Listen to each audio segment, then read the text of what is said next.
Visit att.com/onenetwork for details.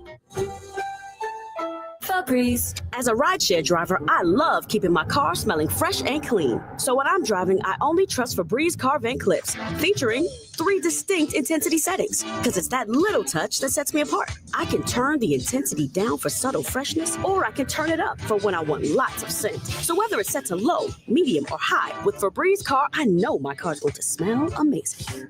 Which keeps my driver rating right where it belongs. Picking up, Oscar! La, la, la, la. I had the worst dream last night. You were in a car crash, and the kids and I were on our own. We had to move out of the house because I couldn't afford it anymore. That's awful, hon. My brother got life insurance from Ethos, and it only took 10 minutes. And he got $2 million in coverage for around $2 a day. It's all online. No medical exam. He just answered a few health questions right from his house. Ethos, here we come. Visit ethos.com/radio. That's ethos.com/radio. Sample rate is a 10-year term life policy for 35-year-old healthy, non-smoking male. Billed monthly. Hey, you can watch 97.3 The Fan from sunup to sundown on YouTube. All of your favorite fan talk shows are streaming on YouTube. Just search 97.3 The Fan on YouTube and smash that subscribe button today. KWFN and KWFN HD1 San Diego. Hey, it's Chris Ello, the encyclopedia voice of Chris versus the fans. Listen for yourself to Gwynn and Chris, weekdays from 2 to 6 p.m. on 97.3 The Fan. And Odyssey Sports Station. Listen up, Friar Faithful. 97.3 The Fans Padres Roundtable is on the air. Unbelievable! It's time to discuss everything going on with the Padres. The 97.3 The Fan crew is here for the most in-depth discussion on the Friars in our weekly Padres Roundtable, delivered by San Diego Roundtable Pizza. And now, here's your host, Ben Higgins. It is the Padres Roundtable, and not Ben Higgins today. Ben is off. Chris Ello, I'll try to do my best impersonation of Ben today, hosting today's Padre Roundtable, brought to you by our friends at Roundtable Pizza, Pizza Royalty. And speaking of royalty, we have the crew here today. Braden Surprenant. What's up? Tony Gwynn Jr. Hello, and sir. of course, Sam Levitt. Sam Levitt, in season, Sam Levitt is here. Yeah, buddy. Great to be here. Just heard him on the air on Ben and Woods. Speaking of that, there's Woods over there. Hi, Chris. And Mr. Skraby on Hello. the far end as we break down the Padres' current state of affairs. And guys, we'll start with this. It is April 24th today. So let's all keep that in mind as we answer all these questions, right? It's early, but for the first time since April 6th, the Padres woke up today, and they don't have the best record in Major League Baseball. That now belongs to the Mets. Padres started 7-0, but a less than healthy Padre team has gone 10-8 since. And the road trip 2-4, first shutout loss of the season yesterday. They haven't scored in 16 innings. Nevertheless, they still have the second best record, right? They're 17-8. They're still in first place in the NL West.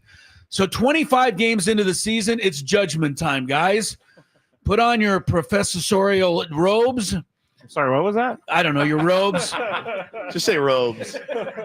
Grab the erasers, clear off some space on the blackboard, pick up your chalk, and give me a letter grade for the Padres so far, 25 games into the season. We'll start with you. I was going to call you Professor Skraby, but since you made fun of me, you're just Mr. Skraby. Oh, I'll take Mr. Skraby. I am going to give them, and no one is going to agree that I feel this way, but I'm going to give them a B+.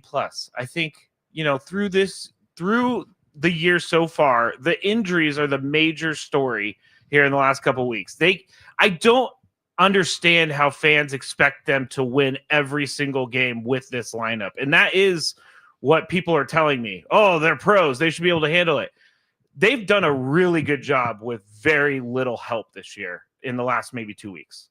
B+ from Mr. Skraby. Let's move it up now to Professor Woods. Thank you. I'm going to give him an A, man. I don't know how you look at this team and where they are in the standings and really give them anything but, the 7 shutouts. My God, elite run prevention right now for the San Diego Padres and grinding it out, finding ways to get it done. Not the best road trip, but, it happens.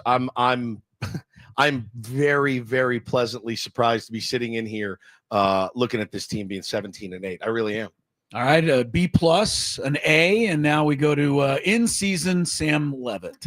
I agree with Woodsy. I say A. An A, huh? All right. Look, they're really banged up. They're sitting at 17-8. They're also a little bit of a victim right now of a National League that is really good, and a lot of teams, especially in their division, off to a really good start. But I don't know what else you could want from a team that has so many significant injuries, and now significant injuries going on a couple of weeks. To be 17-8, and I think play as well as they've played, I think there's very little to complain about. I was just saying on their show, it's a tough team to talk about right now because the record's really good, but they're dealing with so many injuries. And until those guys get back, I don't really have a great answer until those guys get back. And we know what they are. We saw what they are the first couple of weeks when they're healthy. So I say A. I mean, 17-8, despite the injuries, that's pretty good. Tony Gwynn Jr., you want to keep the good times rolling here? Yeah, no, it's just an A. I don't know that it can be anything else. They've been as good a team, if not the best team in baseball for most of the year. And the only time they haven't has been these injuries have kind of accumulated over time.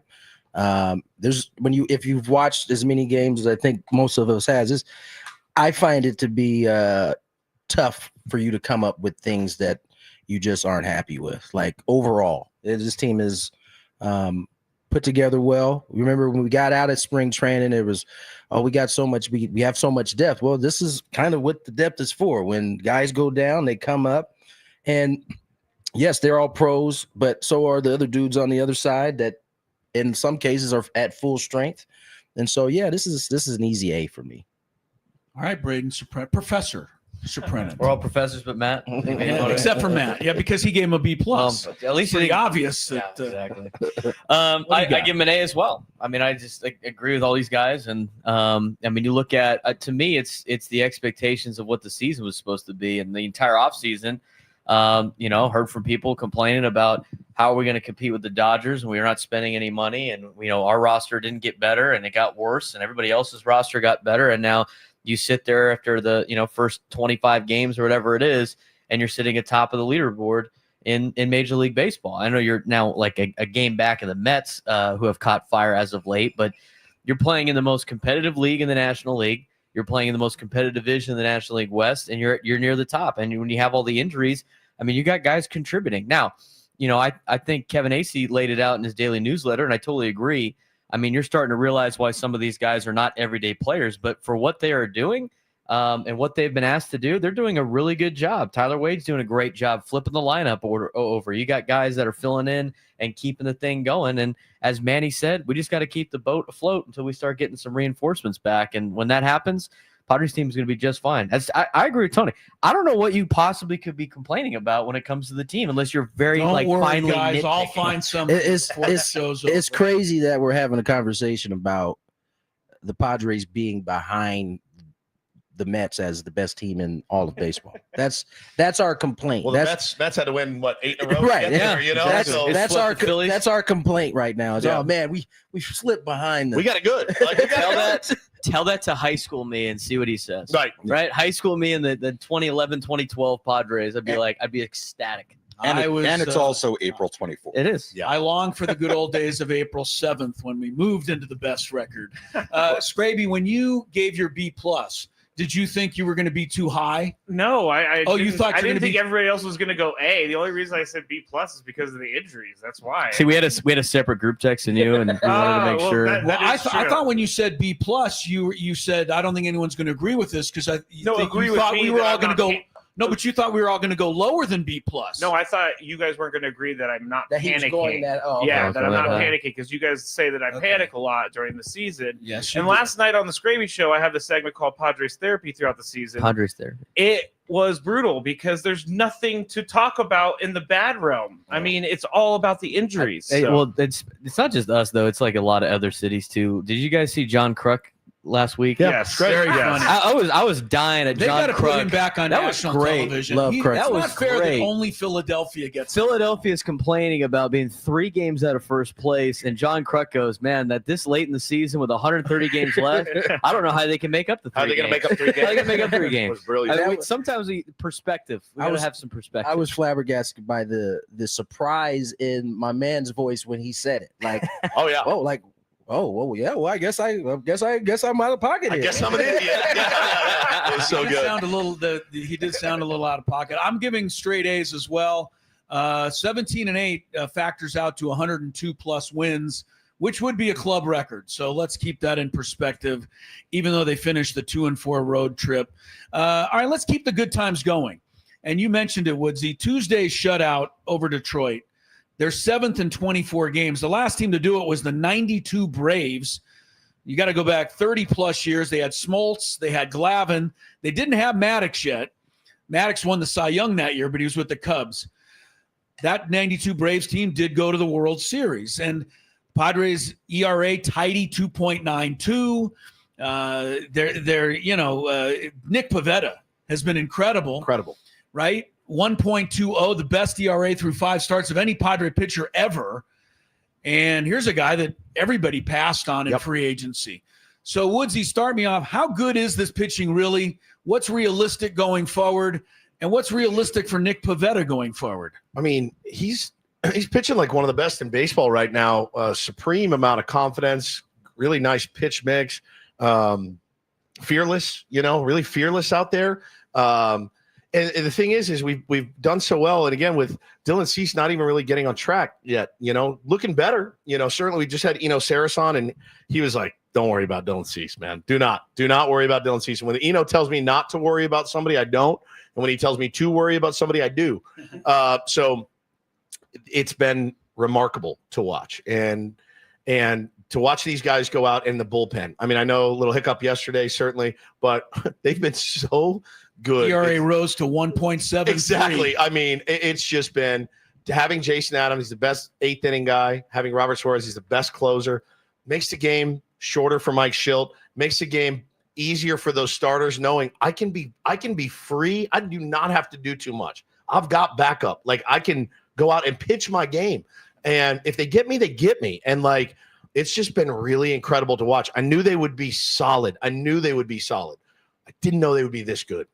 Sammy, what do you think about the arms, and what's realistic going forward here? I think it's been awesome. Michael King is coming into form, obviously. Pavetta's been great. And what I like about Nick is that he doesn't seem too caught up in the start. Like he I think, realizes it's a really long season and there's a long way to go. But I don't know how, from an outsider perspective, you can't be really excited about what he is. I mean, the stuff is great. That sweeper, the hook of a curveball, the fastball that seems to get on the hitters. It seems real, what we're seeing from Nick Pivetta. And we have seen the Padres and Ruben Niebla do this with other pitchers, whether you want to talk about a Michael Wacha, a Seth Lugo, list goes on of guys, Michael King in that category as well, of guys that come here and seem to find another gear. And I feel like that's what we're seeing early this season in Pivetta. I'm with you. I'm not super worried about Dylan Cease. He seems to find it at some point and get on one of those runs. With Randy Vasquez and Kyle Hart, certainly more unknown what you're going to get from those guys day to day. But much like we've talked about with the offense, I think it's about maintaining until hopefully Yu Darvish gets back. Obviously, you're still going to have somebody in that 5th spot. But when you have a top 3 with the potential of Cease, King, Pivetta, hopefully Yu Darvish is good when he gets back, that's a great 4. And the bullpen, I mean, they've been unbelievable. And when you have a pen like that, and that is such a major problem for so many teams that can unravel a season when you don't have a solid bullpen. The bullpen has been tremendous, and it's a huge reason why this team, why their record is what it is. What have you seen from Pivetta that you've liked, Tony, so far? I mean, this start has been beyond exemplary for him. Yeah, no, I look at Nick like very similar to how it was when Joe came here his first year. Like, around the league, if you watch Nick, you know he's super talented and just hadn't put it together. His numbers don't match what the type of pitcher he was. And so I'm not surprised at all to see him come here and really get off to the start that he has. He's always been thought of as the type of dude with that kind of stuff. He's just now putting it together. And I think, you go up and down that rotation. Again, not a lot to dislike. Yes, Hart has struggled a little bit. Vasky's been inconsistent, but those are your 4th and 5th starters. Maybe outside of the Dodgers, there ain't going to be too many 4 or 5s that they don't even have a 4 or 5 right now. Right, so, exactly. There ain't 3. Really. The fact that we have 2 guys that take the ball every 5th day is so valuable. We get caught up sometimes in wanting great to be perfect when, great is just where it needs to be right now. And I think Randy's going to get better. I'm hopeful Kyle can get going. He's had a couple different troubles, right? I think he had trouble where he couldn't command the ball outside of the zone. Last 2 starts, he couldn't command it in the zone, and he's been getting touched up a little bit. So God, he battles his ass off yesterday, though, man. Oh my God, six.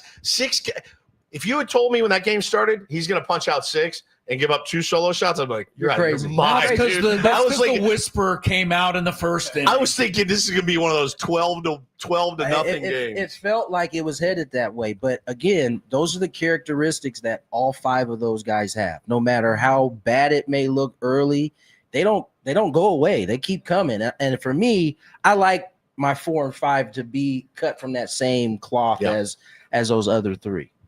Braden, the Padres have allowed 2 or fewer runs in more than half their games, 13 of 25.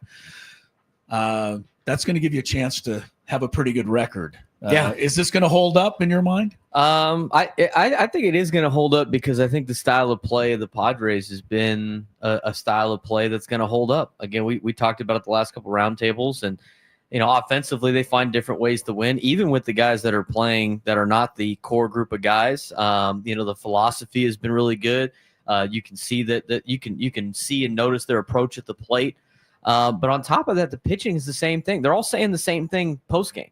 When they have good outings, what do they say? Why attack the strike zone? I threw a lot of strikes. It's simple as that. I mean, they've made it so simple at this level with just. We're throwing strikes, and at the plate, we're not swinging outside the zone. We're waiting for our pitch. We're going to grind out at bats till we get to that pitch, and that plays everywhere, and that plays with everybody on the team. It's funny, my dad said it the other night when they won. He's like, "How are we winning with this roster that we have currently?" And I look at him like, "It's the pitching. I mean, the pitching's keeping you in games, and the way that you can grind out at bats and find different ways to win offensively, you're going to be very, very successful." And they go back to Kyle Hart. I mean, he gives up that home run. My group texts me. He's like, "Get this guy off my team." I'm like, "Well, let's wait for him to settle down here." And he did. I mean, he ended up doing really, really good. I mean, if he were able to get you, a full 5 innings, it would have been great for what he started with. Yeah. But as Tony mentioned, I just think we get so caught up in trying to have this perfect roster that doesn't exist that you don't appreciate some of the guys that you have on the team. I mean, every time that, and I defend Xander Bogaerts probably more than anybody else out there besides Mike Schilt. I mean, my answer is every time is like, who else are you going to go get? Right. I mean, start looking at other teams right now and tell me what 4 or 5 starter you want instead of the guys that you have.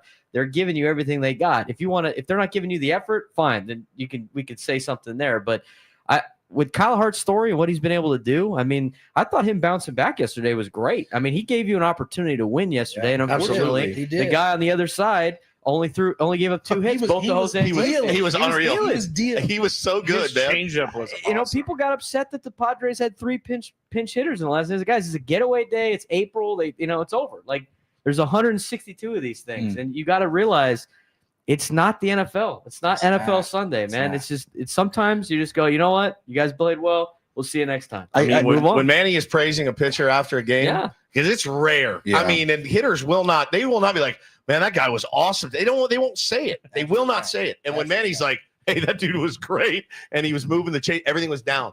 And it was everything was down. And it was so weird to watch them go away from their approach. But then I thought maybe that was the book on him. Attack him early, and you can get to him, rattle him, because they were attacking early. They just couldn't hit anything because nothing was above the knee. I mean, it was just cut the thing in half. It was crazy. I think another thing about this start, which I think is impressive, like you mentioned it, Braden, yesterday was the anomaly where And the final score ended up being not really indicative of how tight the game was for most of it, right? It was 2-0 for most of the game. They're in these games. They're not getting blown out, right? You look at the losses. I mean, until yesterday, 1 run, 2 runs. Consider this. I said this yesterday post-game. Their last 8 games, they scored 10 runs on that Monday game against the Cubs. The 8 games since then, they've averaged 2.5 runs per game. They haven't scored more than 4 runs in their last 8 games. But even with that, they're still winning some, and they're right in these games. So, again, it's like, the injuries are piling up, but to their credit, it's not like they're getting blown out. To your point, Woodsy, outplayed.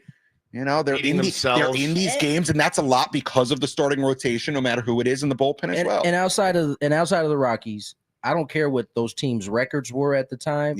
All of them have been solid teams. Astros were way more solid than their record show. They just won 3 straight. Braves are playing better. Way better. Braves are starting to play better. Like all the teams, with the exception of the Rockies, and that's no disrespect to the Rockies out there. Oh, you can disrespect. That is the worst team they've played, and I think, given that, it's probably one of the tougher starts to a season in terms of the types of teams. Cubs are good, man. The Cubs are really good. Detroit is good. That team's really good. That was one of the best teams in the American League, standing wise. All right, Ben does a better job of reining you guys in. I got to bring you back. Remind everybody you're listening to the Padres Roundtable, commercial-free Padre talk for an hour, brought to you by Roundtable Pizza Royalty. All right, let the good times slow down for just a half a second. I got 3 things I want to throw out there. And I don't necessarily look at them as negative. I look at them as these are facts through 25 games. Number 1, home road splits for the Padres pitching, which we just talked about. 12-1 at home, 1.30 ERA. 5-7 on the road, 4.81. The whip, 0.87 at home, 1.42 on the road. Big differences. I'm just saying it's early, but those are there. Secondly, runners in scoring position, a stat we always look at when the Padres are playing. At home, they're hitting 304. On the road, they're hitting 156. A lot of that 156 happened on this trip while they're less than healthy, but still pretty big disparity. Third, the Boston Red Sox have already hit 9 home runs this year that are either 3-run shots or grand slams. The Padres have 0. They have a single 3-run homer yet. They're the only team in baseball that doesn't have one. Slam Diego is nowhere to be seen at the moment. I'll start with Tony because I'm sure he's going to dismiss this quickly, and then we can get on to everybody else. Anything troubling you in any of those numbers, Tony, at this point? Not at this point. I think it's too early to – especially the home road splits, especially the pitching splits, home and road. The homers, I think, notoriously here in the West Coast or here in San Diego, they get off to a slow start. Summer rolls around, ball starts going a little bit. For me, I'm taking the wins over the homers all day long. So if they can produce the wins as they have without the homer, so be it. But I do think that eventually, especially as they get healthy, they'll get rolling. In some ways, maybe it's even more impressive that they've won so many without hitting any 3-run homers. As Braden says, that game, we see that travels. You can win in the playoffs with that type of game. We see homers go cold all the time in postseason play. Professor Skraby, anything there that troubles you, sir? No, not really. It doesn't trouble me at all because it's early in the year. But the homer thing is they have, Tyler Wade's not going to hit many 3-run homers. Mason McCoy's not going to hit many 3-run homers. So once you get Jake Cronenworth back, once you get Jackson Merrill back, Jackson Merrill played 10 games so far this year, 3 home runs, 10 RBIs. Hitting over 350.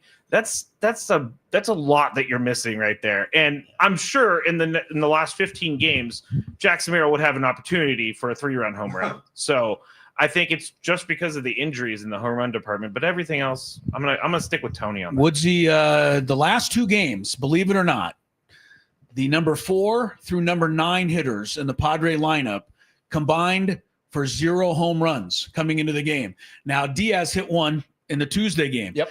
That's pretty crazy for a major league team, even at this point. But that's what the injuries have done. Yep. and they're still finding ways. They did win one of those 2 games. Yeah, man. And with Manny only having 2, Xander having none. Yeah, I mean, I think those guys have both hit the ball hard. Both, if you look at their OPS plus, they're both over 100. They're both playing really well. As far as I wouldn't say really well, but they're playing. Their OPS plus is over 100. So I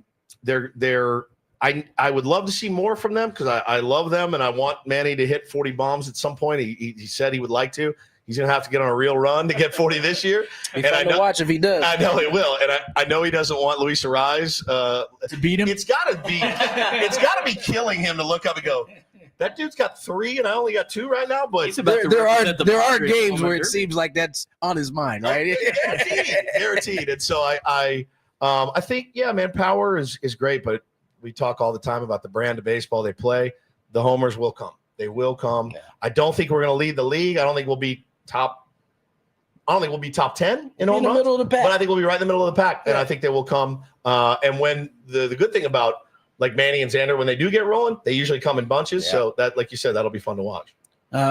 Sammy, anything about the home road splits with the pitching staff and the runners in scoring position, or is that just happenstance? I think it's a little too early, and you consider where they played on the road. There was that frigid series in Chicago. They played in a huge ballpark in Detroit, Houston, weird park. Like, does that Cam Smith home run, I think it was against Hart, go out in another ballpark? I don't know. So I think it's a little bit too small sample size to get really worried about home and road splits. The home run thing is interesting in general because they haven't hit that many. But to your point, Xander doesn't have any. Manny's only got 2. They're missing all these guys now. So it's not surprising that the power is lacking. The lack of 3-run home runs is interesting because Fernando's got 8.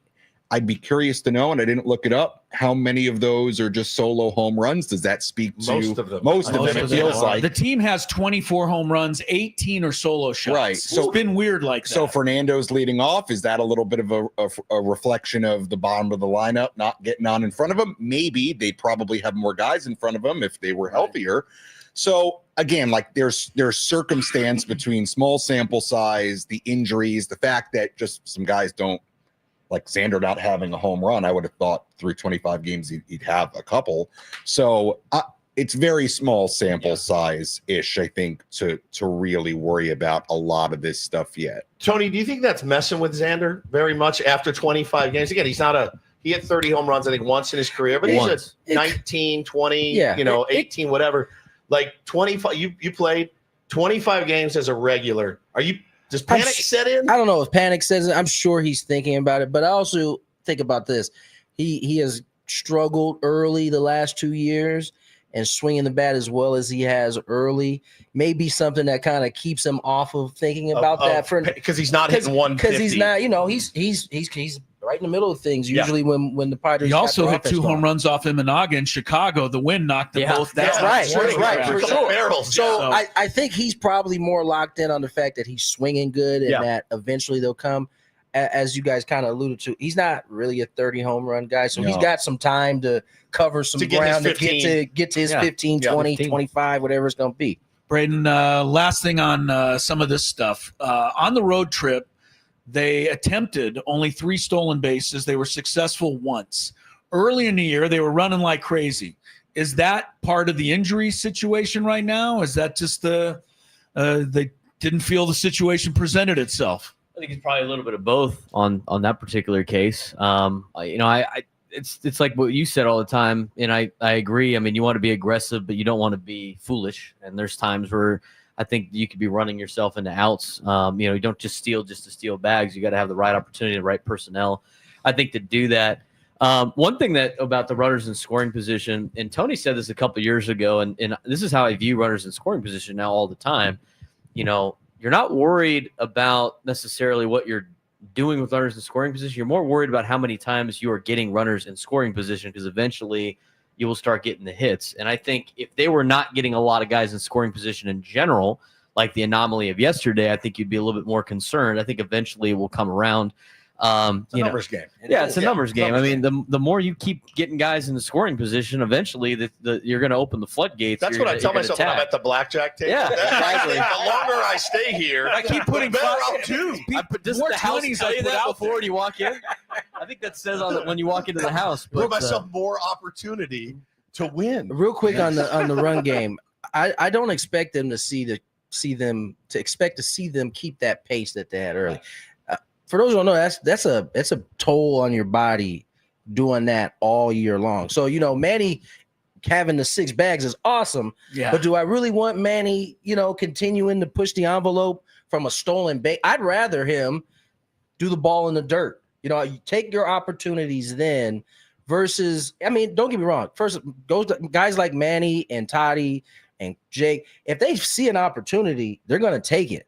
But I'm not mad at them kind of reeling it in a little bit, especially as these injuries have started to kind of mount. Right. You got to – best ability is your availability. That's right. And the Padres will go as health is abundant amongst all of them. So wouldn't the tendency be like – so we're missing so many guys, right? And wouldn't the tendency be for most normal people, if they said, Woodsy, you're the manager, I'm like, man, we're missing all these guys. We really need to push the envelope. We got to push it now. We need to be more aggressive.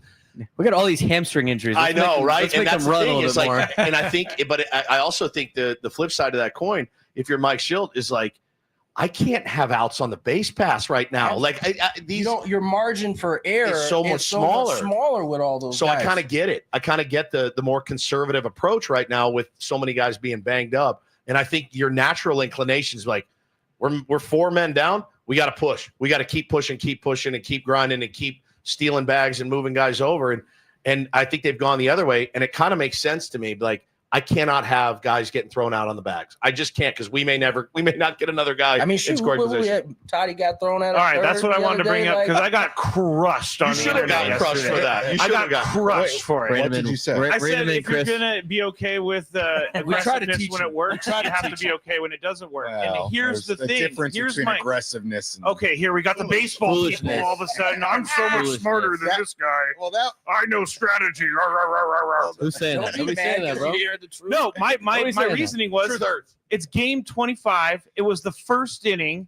I know it's a cardinal sin to make the third out at third base, but that's it. if Fernando, that's it. But if Fernando wants to go, if he makes it, everybody's cheering it. And I know he was already in scoring position, but I don't think it's that crazy. No one is like, no shame on you for taking third. It's just a deal where, hey man, you taking that spot, you gonna take that chance. We like to see you get. You better make it right. I mean, that's fine. That's common across the board. But if Fernando wants to try a steal base in the 25th game, he's in not the first inning of a getaway day. He's not fine with it. He's not being stopped from doing it though. No, like he can still have his opportunity. And if he makes it, great. I get fired up because I get the people who are like, well, you just don't know ball then. What a difference a year makes, though. By the way, I mean, think about how bad the Padres have been at home. And it's now almost completely flipped. 12-1, yeah. 12-1. The Mets, by the way, have the same 12-1 home record. So they got some voodoo magic working right now. Everything's working for them. They're going to get healthier. I believe the catcher Alvarez is due back. Yeah, and if Jeff McNeil. If you look at the names in their rotation, I have no idea how their team ERA is so low. Yeah, they're way lower than the Padres. It almost like feels, and with David Stearns there, like kind of feels like the Brewers, where it's like, who are these guys? And great job. So we'll see. Again, it's April 24th. Right. So. All right, time to rein you in while Tony looks up the rotation and reminds you that you're listening and watching the Padre Roundtable, brought to you by Roundtable Pizza. We are pizza royalty. Joey Lucchese still on that team? Do you want to? No. Kodai Senga hasn't given up a run like all month. Clay Holmes is Clay Holmes, right? But he's transitioning to a starter. Tyler McGill. Look how well that played for the Padres. Yeah. I mean, Canning, McGill. We saw him. I think it's pretty good twice last year, and he did pretty maybe good I'm job not giving him Padres. enough credit. It's just they don't have, and kind of in a similar way to who we just finished playing the Tigers, right? You don't know very many of those names outside of Skubal, but those dudes, when you watch the pitch, it's like nasty. okay, yeah, they're disgusting. And their bullpen too. I think the Mets kind of have a similar thing with their pitch with the rotation. Man, the Mets ERA is a half run lower than the Padres, which is really saying something. All right, guys, we've loved the Padres start. I think that's pretty clear. We're all pretty happy about it. And as Tony said, you have to really search to try to find something. And I dug pretty hard to find those those numbers that brought up. Let's take a little break from Padre talk for today's Roundtable Draft. Now, this was invented by our usual host, Ben Higgins. I'll give you the subject. Everybody chooses one. You can't repeat somebody else's selection, but I don't think that's going to come into play today because there's such a large pool of possibilities. But here is today's question. Name a great Padres player or one of your personal favorites who is hardly ever mentioned anymore. Name a great Padre player, obviously from the past, or one of your favorites that is hardly ever mentioned or talked about anymore. Is there a certain amount of time they've had to be a Padre? Or I don't think there's any qualifications. Okay. That can be anybody you think was a great Padre or somebody that you just loved. Talked about anymore by whom? Just you don't hear the name mentioned. All right, I need an example. Somebody you want to start with yourself? Yeah, what's your example? Oh, okay. Yeah. All right, I'll go first. My guy, I had a few choices, but I'm going to go with one of my own personal favorites who doesn't get mentioned ever anymore. Ed Whitson. Eddie Whitson. Yes. Ed Whitson is the fourth leading victory guy in Padre history with 77. In 1984, when they went to their first World Series, Whitson won 14 ball games and helped them get there. But Tony knows why I chose him. Skraby's heard this story as well. In 1984, I was a Cub journalist for the UT, and one of my jobs was to go down to the dugout each night in the fifth inning and pick up the film from the photographers and bring it back to the newspaper to be developed. I was wide-eyed. Man, I'm going down to the Padre dugout, Major League Baseball, incredible. My first time I did it, Ed Whitson was on the mound that night. As I walked down the tunnel in the bottom of the fifth inning while the Padres were batting, they're sitting in a director's chair in the tunnel, smoking a cigarette. Heater. Was Ed Whitson, who was actually pitching in the game that night. Makes sense. Welcome to the 80s. Welcome to that was my welcome to the majors moment right there. I was like, oh, okay. Mucho stress. These are real people, you know? But anyway, Ed Whitson's my guy. That's what I'm talking about. Okay. Somebody nobody's even mentioned for a long, long time. Chris, you were doing this in 1984? Believe it or not, yeah. I was in grade school. I got a job at the UT as a kindergartner. So it was nice. You were a 35-year-old kindergartner? 35-year-old. Oh, man. You know, I'm not going to you for a selection. He just forfeited his draft pick. You just forfeited your draft pick to the Tennessee Titans. Pulled the Minnesota Vikings. Didn't get it in time. All right, whoever wants to. I'll just start with you, Skraby. I'll go because I met this guy a couple weeks ago. He was very nice, and his name is Archie Cianfrocco. Archie Cianfrocco. Good name. I met him when I did the baseball, the Little League opener. He was there, and we had a good long conversation. And he was a good dude. He was really a bit of a cult hero when he was. He was on the '98 team, right? He used to play softball at the Poway Sportsplex. He lasted about 3 games, and he booted 2 balls, and he got ridiculed senseless. Yeah. It's a lose-lose for those guys. The hell you guys are out of there. That's another answer as He to why. That's why Tony never plays. He also hooped in a men's league for years. Really? Like every year. Sports Recently, junkie. I think he stopped, but I used to see him in those That's those leagues all One of the my time. favorite fantasy camp instructors, the great Archie Cianfrocco. I'll go next, and I'll give you another one. Go ahead, Woodsy. It's your turn. I gotten a chance to play for him at fantasy camp twice, and I know he is he's made some Padre fans mad over the years, but I think he's back in the good graces. That's the great Tim Flannery. Just one of my favorite human beings of all time. Awesome. And I got to coach his grandson, so he would come to my games, and I was texting with him actually this morning. I love him. He's just the greatest, and the way that he played, it sticks out, you know, because he didn't have all those natural, all that ability. He's one of those, like, leave it out on the field every single night he played. So I've always admired that about him, and I love that. He's your guy. Tim Flannery was at bat for one of the most famous plate appearances, I think, in Padre history, as he was the one who bounded the ball between the legs of Leon Durham that set up the big inning in Game 5 of the '84 playoffs. So, all right, Tim Flannery gets a mention. Archie Cianfrocco, Ed Whitson, Sam Levitt, your turn. I really came of age as a baseball fan in the 2000s. So I look at those Padres teams in the mid to late 2000s, good teams that went to the postseason, and I feel like I hear a lot about 84. I hear a lot about 98. The Jake Peavy era, Trevor, obviously, Tony Gwynn. One guy that I think about a lot that spent a lot of really good years with the Padres during the 2000s, Brian Giles. I think about Brian Giles. I think about like that crouch down stance from the left side, like hanging over the plate, could really hit. Was a Padre, a good Padre for a long time, part of really good teams from El Cajon. Brian Giles. I don't know, maybe it's just me. I feel like I don't hear a ton about Brian Giles considering how long he was a Padre and part of really I think the thing that sticks out for me with Brian Giles, Tony will agree, is his fashion sense. Lack of. That's what I was referring to. His pranks he would do down there. He was a crazy prankster. He was a wild back in the day. He was a wild one. All right, Tony, who you have here for this subject? This is a really tough one for me because I got a lot of history with these guys. I'm gonna mention him because I saw him last homestand. Chris Gomez. Hey, Gomez. Go. He is he's now a high school baseball coach. His team was out here playing in the Lions tournament just last week or last homestand. So I got a chance to see him a little bit. You got to remember, leading up to the 98, the Padres were supposed to be good for like a 3-4 year span. And I just remember when he came on to the team, when the Padres acquired him, he was like the first shortstop we had a long time that was like really good defensive. Like he didn't make any mistakes. And he always seemed to come up with a big knock in that 98 time frame, that 96 to 98 time frame.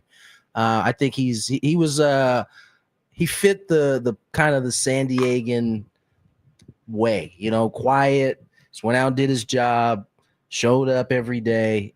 He was a good one.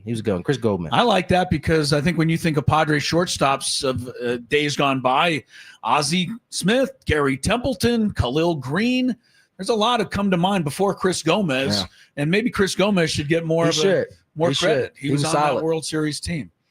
All right, Coach Surprenant, we've left it up to you. You can't choose any of the ones we took. I hope we didn't steal yours. I was about to say Khalil Green, but I just I mean, for me, like playing middle infield as a kid, like Khalil Green was like everybody's fan favorite in town for a long time. I mean, during some interesting Padres years, to say the least. So it was either going to be him or Mark Loretta, just because I played second base I love as Mark a kid. Loretta. So, I do still think like Khalil gets some type of recognition, but I feel like it's been so long now since we've really talked about Khalil Green.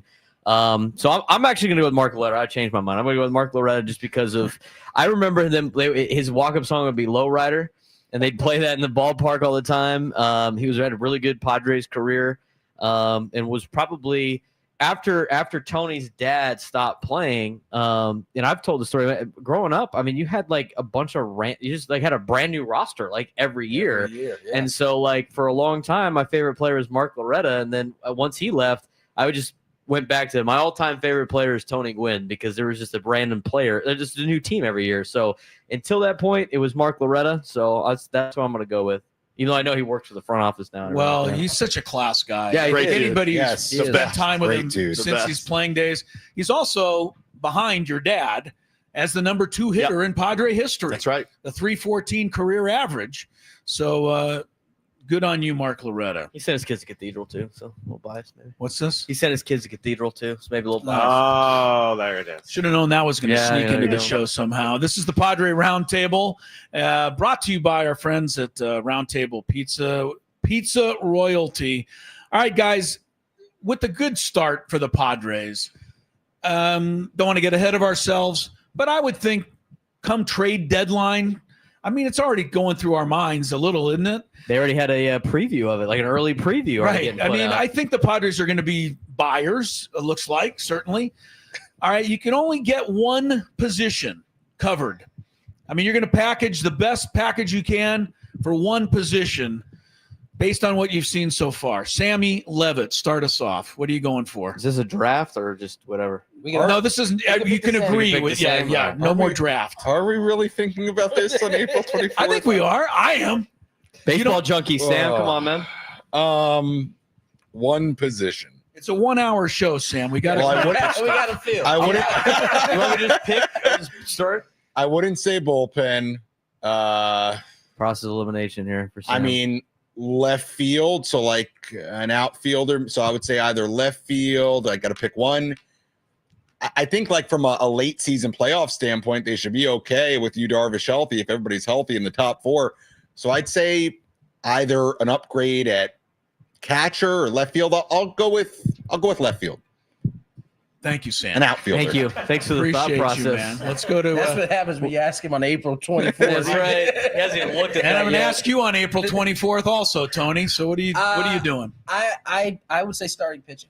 I would say that because and listen, I'm hopeful that you gets back and is right, but I think you got to have a contingency plan for that not happening. And so you're already down Joe, likely for the year.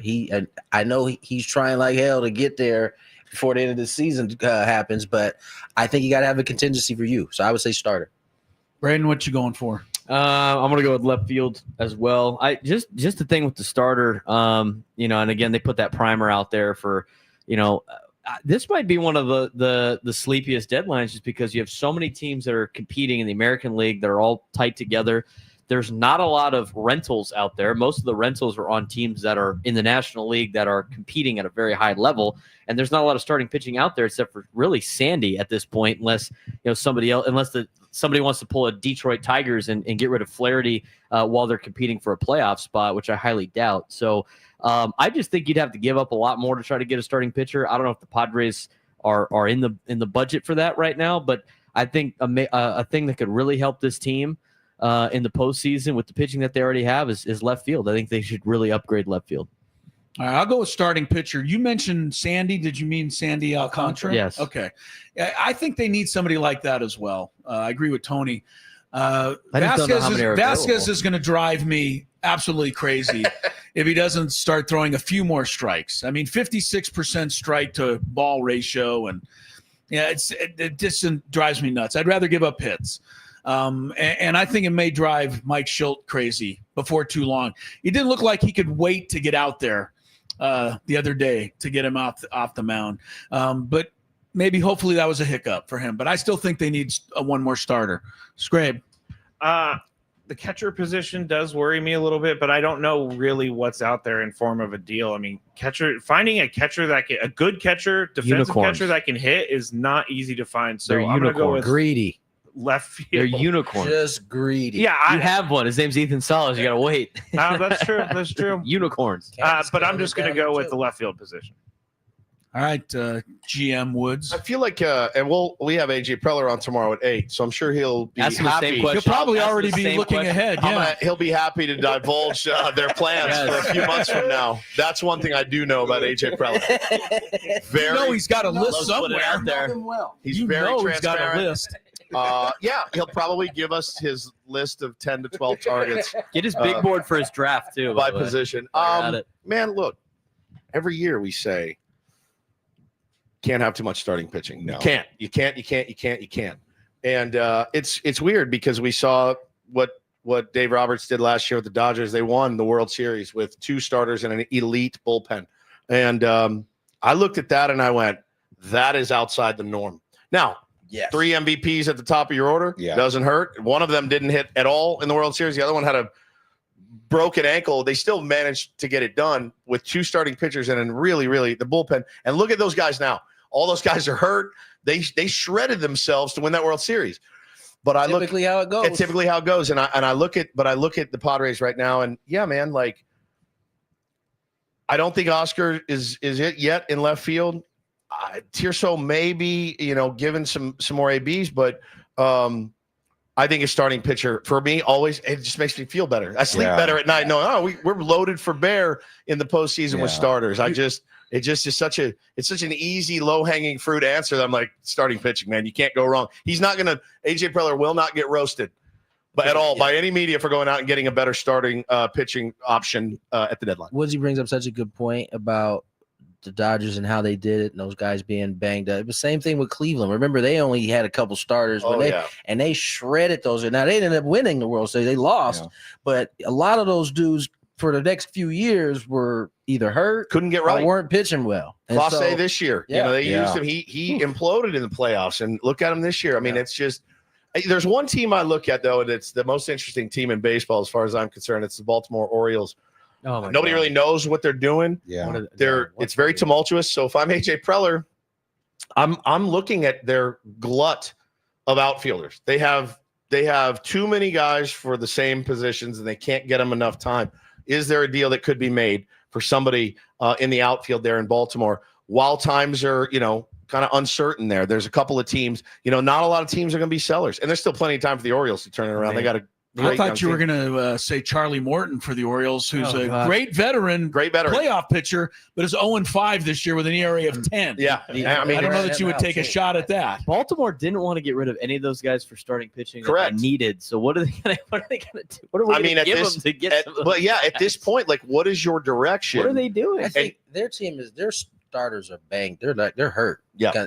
Their best starters, I think, are hurt right now. And their offensive guys ain't hitting, and they're all young. And so I would love for somebody to be able to pluck one of them.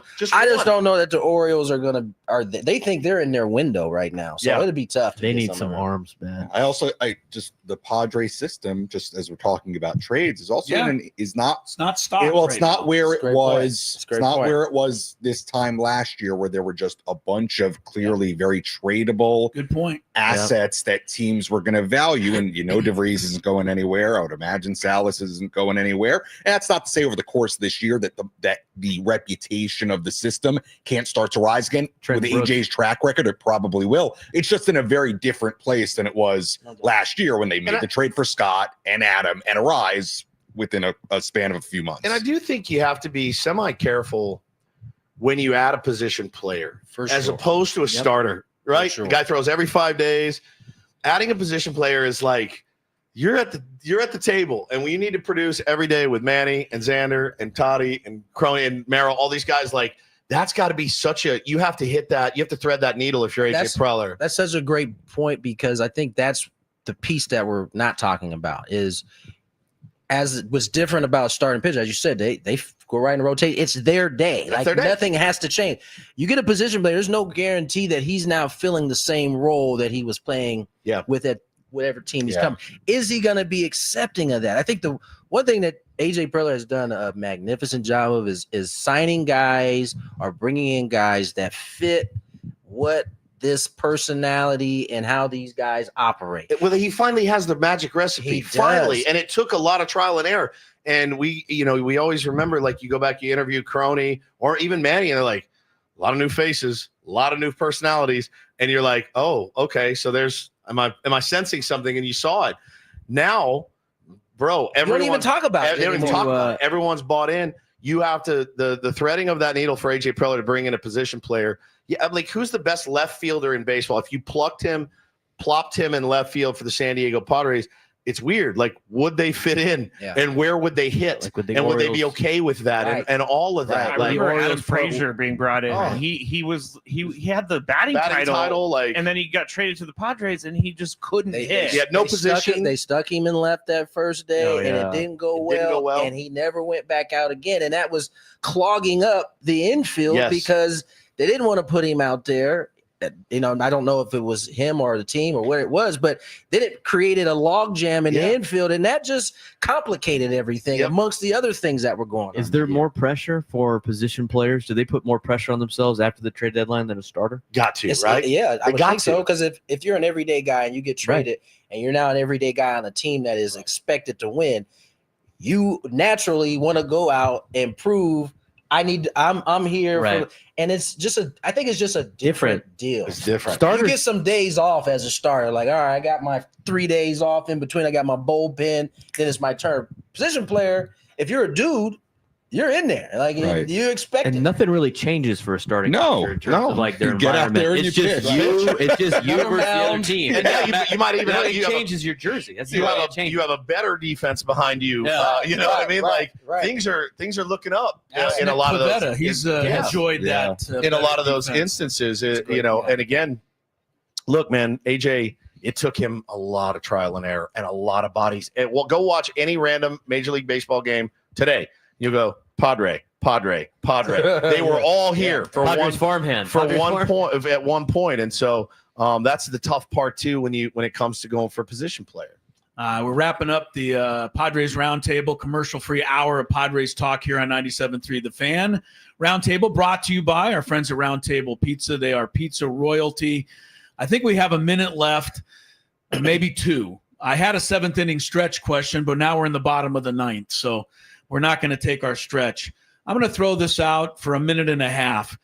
Should Mike Schilt have given Fernando the opportunity to extend his on-base streak yesterday in the ninth inning, or was pinch hitting no big deal? I understand there's no I in team, but he did have a nice streak going. Anybody have a thought in the final minute on that? You kind of touched on it earlier and said, you understood why they pinch hit down 6-0. Yeah, as long as Fernando was not super upset about it, I think we're okay. I mean, I'm sure. I don't even know if they had that conversation. I don't think Fernando really is that into that. I think they're more focused on winning. And at that point in time, it's like, hey, we just got our asses handed to us. Let's get back to San Diego. Prudent decision.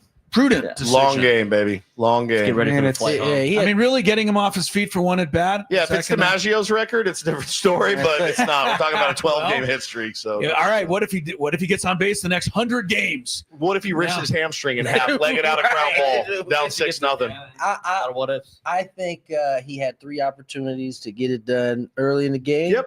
Game's kind of out of hand. Get him off his feet. Get him off his feet. Skraby, you're just smiling. Well, because I know that you hated this decision. I didn't hate it. I thought it was worth it. You said you wanted Mike Schilt to give him a chance. I didn't hate it. It wasn't like the end of the world for me. I just brought it up. It was something I thought about. Okay. I'm into those kinds of records and stuff. I cannot wait, Woods, for the draft show. Me and these two. Oh, God. These guys like married couple. I love it. I know you guys are all jealous about. I've been trying to be nicer to Chris. So. All right. The Tennessee Titans are indeed on the clock. Cam Ward. They're going to take the full 10 minutes to select. Oh, I promise. They always do. Always. Braden will have his show coming up. If you're listening live, if you're listening to our afternoon tape, then it's Braden as well, but along with myself and Skraby for the NFL draft. Thank you guys for allowing me to fill in. Good job, Chris. Roundtable, Padres Roundtable, back next week. Enjoy your week, everybody. From opening day to the final out of the season, we're tracking every move the Padres make. Who's stepping up? Needs